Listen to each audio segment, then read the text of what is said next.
Welcome back. Welcome back to the laboratories of Blue World Crete. If you hear any background noises, we got some thunder going outside, and it's really a storm out there in the Atlantic Ocean. We're hoping that it doesn't come this way. Welcome back for the rest of for the next installment in the series of lectures we've given on Blue World Crete and the technologies that we have discovered here. Remember, the Blue World Crete is a company, a technology company, which is interested in changing the world through changing the way we produce building materials. We've talked about progress in the past series, and we've talked about that progress really means more buildings, more structures, and at the volume of the planet's growth, progress right now, we're beginning to choke ourselves with the materials that we're building because they, in their manufacture, are polluting our Earth. So the focus here at Blue World Crete is to develop materials, material sciences that in which we can change the paradigm of our polluting ourselves through the products that we produce for building materials. We've talked about Geo-Blue 2, and we've talked about it as a cementous product, a product that can serve as an alternative to Portland cement. What we haven't told you is what something like this costs relative to Portland cement. If we were comparing white Portland cement to Geo-Blue 2, you're going to find that we're about maybe 10 to 20% under that price. Depending upon where we're talking in the world, the economic model is a much more economically appealing than it is for Portland, because we're not relying on fossil fuels and not subject to the up and down world of the petrochemical field. We've talked about Geo-Blue Crete as a covalent bonding material. And what I wanted to show you today is very interesting. This kind of happened by accident. What I have in my hand at this moment is mortar, which is made out of Geo-Blue 2, and what you can see inside the mortar itself that we've cut away here is our peanut shells, and you can better see it if I move this to the top where the peanut shells are more obvious and not really bathed in the mortar material of Geo-Blue Crete 2. What has happened is that the wood has crystallized. The covalent bonding material has bonded with the cellulose material and basically formed a crystalline type of wood. And basically, if we were talking about the giant woods in the petrified forest, and we're talking about that wood is crystal and now stone,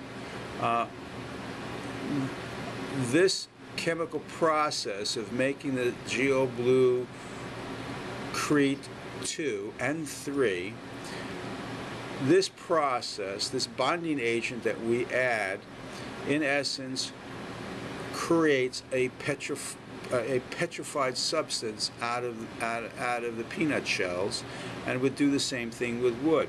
When we looked at the material that we have named Geo-Blue wood, okay, we're seeing that cellulose material that could be anything, could be peanut shells, could be straw, could be grass, could be hay, could be cotton. In the case of this particular material, it's cotton. I don't know if you can see, we're going to try and catch an edge here, and if you see right up over here, right on the edge, you'll see those very fine strands, those hair-like strands standing up, and that's cotton, ladies and gentlemen.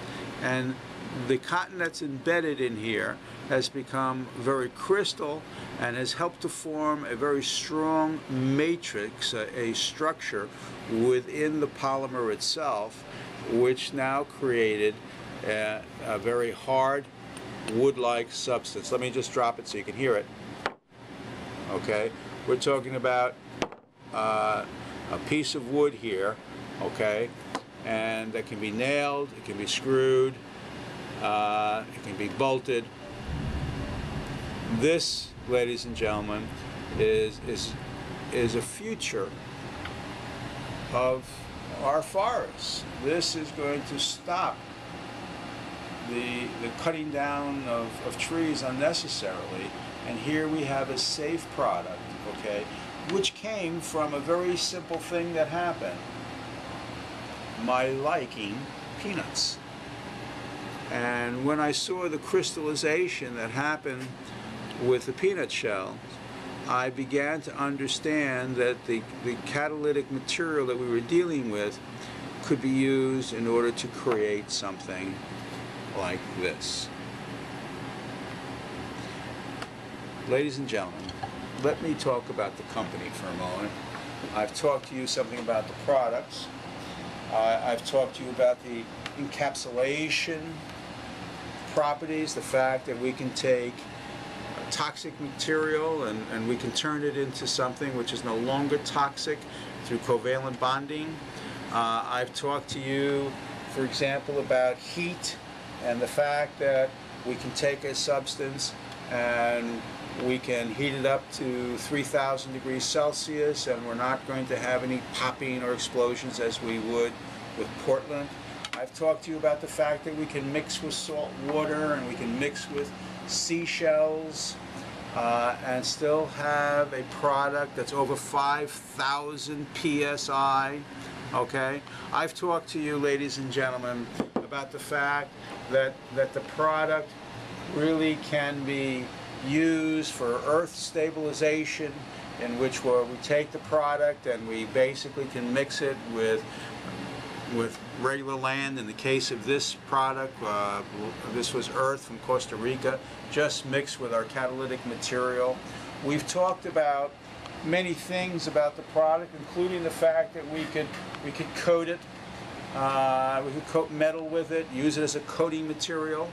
We have a hydroelectric plant in Oregon right now, in which what we're doing is we're coating the inside of their stacks to protect it from the abuse of chemicals and the intense heat as smoke goes up those flumes. And we've showed you that if you leave rebar unattended, unprotected, and it is the inner structure of concrete, that it's going to corrode, and as it corrodes because of the flow of electrons being exacerbated in an acid-like type situation versus an alkaline type situation.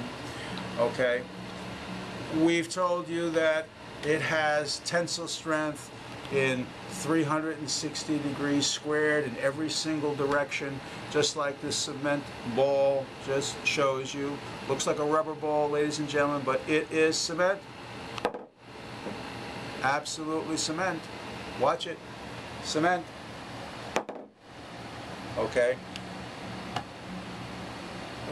We can take that same product, we can put colors and tints into it, we can make cabinet tops, we can make flooring material, we can make roofing material. Ladies and gentlemen, we have a material here, a building material here. We have a building material here that can stop us from adding toxins to our water stream, polluting our air with more carbon dioxide. The economical model is less than it would be for Portland. The availability of the materials here is extremely available. There's no reason, other than keeping the status quo the same. I guess that's what status quo means. Okay? There's no reason why a businessman can't understand that it's time to change the way we build things. There's no reason why an architect can't understand that it's time to change the way we build things. There's no reason for an engineer not to understand that it's time for us to change. And you know what? There's no reason for politicians to not make better laws that protect the environment. And there's no reason why the public should stand by and have to breathe air, okay, that pollutes them.